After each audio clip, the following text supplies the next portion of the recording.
الحمد للہ نحمده ونصلي على رسوله الكريم اما بعد۔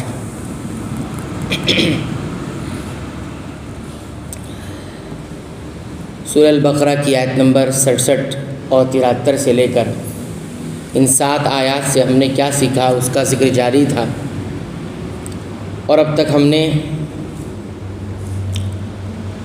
چند باتوں کا ذکر کیا تھا۔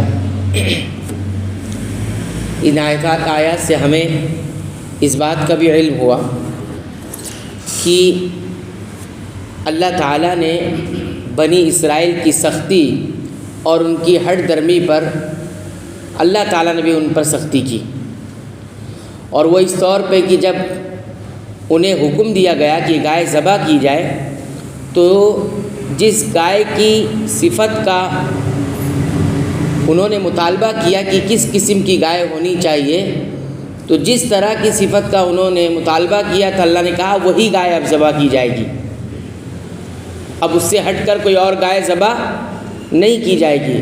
لہٰذا جس طرح سے انہوں نے سختی چاہی اور اپنی ہٹ درمی کی بنیاد پر، تو اللہ تعالیٰ نے بھی ان پر وہی سختی کی، اور ایک ہی گائے میں جتنی صفات انہوں نے مطالبہ کی تھی انہی صفات کی حامل گائے ہی جو ہے وہ ذبح کریں گے۔ اور وہ کیا تھی؟ وہ یہ تھی کہ عمر میں وہ درمیانی ہو، یعنی بہت زیادہ عمر والی نہ ہو اور بہت کم عمر والی نہ ہو، بلکہ درمیانی ہو۔ اور یہ بھی بتایا گیا کہ وہ زرد رنگ کی ہو، اور ایسا زرد رنگ جو چمکدار ہو اور دیکھنے والے کو اچھا لگے۔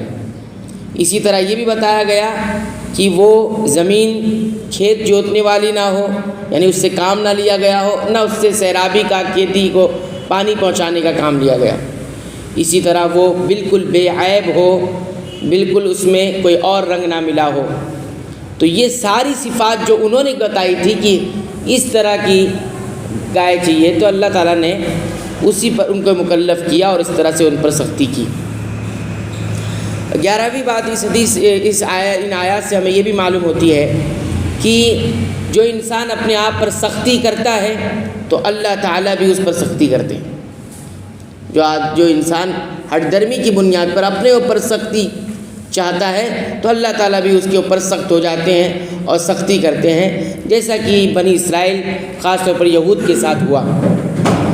انہیں اگر وہ پہلے بار میں حکم مان لیتے کہ جب اللہ نے یہ کہا تھا کہ گائے ذبح کر دو تو فوراً ذبح کر لیتے، جو بھی گائے ملتی اس کو ذبح کر لیتے، لیکن انہوں نے پہلی بار میں یہ ساری باتیں نہیں کی تو یہ ان کے لیے کافی ہو جاتا، لیکن انہوں نے کیا کی؟ شدت اختیار کی، سختی ہٹ درمی اپنائی۔ اللہ تعالیٰ نے بھی وہ سختی ان کے اوپر کر دی اور کہا کہ اب نہیں، جب تک تم جن صفات کا جس چیز کا مطالبہ گائے کے بارے میں کیے ہو کیسی ہونی چاہیے، وہ ساری باتیں اب تم مکمل کرو گے، پورا کرو گے، تمام چیزوں کے مکلف۔ ایسا کیوں ہوا؟ انسان خود چاہتا ہے سختی ہو تو اللہ تعالیٰ بھی سختی کر دیتے، راستے بند کر دیتے۔ وہ خود راستہ بند کرنا چاہتا ہے تو اللہ بھی راستے بند کر دیتے۔ اسی طرح آپ دیکھیے، انسان جب اللہ کے حکم کو ٹالنے پہ آتا ہے تو کس حد تک چلے جائے گا، وہ بھی اس آیت سے معلوم ہوتا ہے۔ دیکھیے، بنی اسرائیل نے اللہ کے حکم کو نہ کرنے کے لیے بہت سارے بہانے بنائے، اور وہ درجات میں تھے، اس ترتیب سے تھے۔ دیکھیے، پہلی چیز انہوں نے کیا کہا جب حکم آیا کہ گائے ذبح کرو تو کیا کہا ٹالنے کے لیے؟ اتتخذونا ہزوا، تم ہمارے ساتھ مذاق کر رہے ہو۔ کس سے کہا؟ موسیٰ علیہ السلام سے، تم ہمارا مذاق بنا رہے ہو۔ یعنی گائے ذبح کرنے کے بعد جب اللہ نے کہی ہے کہ حکم دیا تو یہ کیا کہہ رہے ہیں؟ نہ کرنے کے لیے تم ہمارے ساتھ مذاق کر رہے ہو۔ کبھی کبھی انسان اپنی ہٹ درمی کی بنیاد پر احکام شریعت کو کیا کرتا ہے؟ مذاق کہتا ہے، یہ تو مذاق ہے، ہمارا مذاق بنانا ہوا، یہ کہہ دیتا ہے کبھی کبھی انسان کی ہٹ درمی جب آتی ہے۔ تو پہلا اسٹیپ انہوں نے یہ کہا پہلے درجے میں کہ کیا تم ہمارا مذاق بنا رہے ہو؟ تب نہیں کرنا تھا تو یہ بات کہی۔ پھر دوسری بات کیا کہی انہوں نے کہ اپنے رب سے تم جو ہے دعا کرو کہ وہ بتا دے وہ گائے کیسی ہو، کیسی گائے۔ تو یہ دوسرا درجہ ہوا ابھی ٹالنے کے لیے۔ پھر اس کے بعد کہتے ہیں تیسرا درجہ کیا ہوا، پھر انہوں نے یہ کہا کہ اپنے رب سے دعا کرو اور پوچھو تاکہ وہ یہ بتا دے کہ اس کا رنگ کیسا ہو۔ ابھی بھی نہیں کرنا ہے اور یہ پوچھ رہے ہیں۔ پھر چوتھے مرحلے میں کیا کہا، چوتھے مرحلے میں یہی کہا کہ اپنے رب سے یہ بھی پوچھو تاکہ وہ بیان کر دے کہ وہ کس حیثیت سے ہو، کون سی کام کرنے والی ہو۔ تو پہلے عمر پوچھا، رنگ پوچھا، پھر عمل کے حساب سے کیسی ہو وہ پوچھا۔ تو یہ 4 درجے انہوں نے اپنائے، کس لیے کہ کسی طرح اس سے جان چھوٹ جائے، ہم یہ کریں نہ،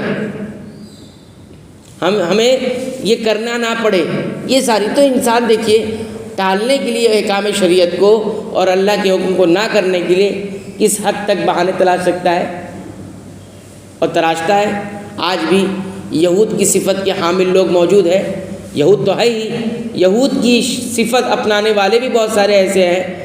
کچھ یہ ہے کہ جو اس طرح کی چیزیں کرتے ہیں کہ احکام شریعت پر اگر عمل نہیں کرنا ہے تو اس میں کبھی مذاق والا پہلو لے آتے ہیں، استہزاء والا، کبھی ایسا نہیں ایسا ہونا چاہیے، ایسا ہوتا تو کتنا اچھا ہوتا، یہ نہیں تو ٹھیک ہے ایسا ہونا چاہیے۔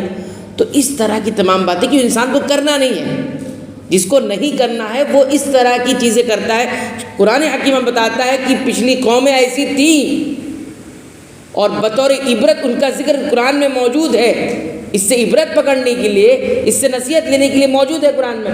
اس کا مطلب کہ ایسے لوگ موجود ہوں گے، آئیں گے اس طرح کی نفسیات والے اور اس طرح کی جو ہے ذہنیت رکھنے والے کہ وہ اللہ کے حکم کو ٹالنے کے لیے اس طرح کی چیزیں اور اس طرح کے بہانے تراشیں گے۔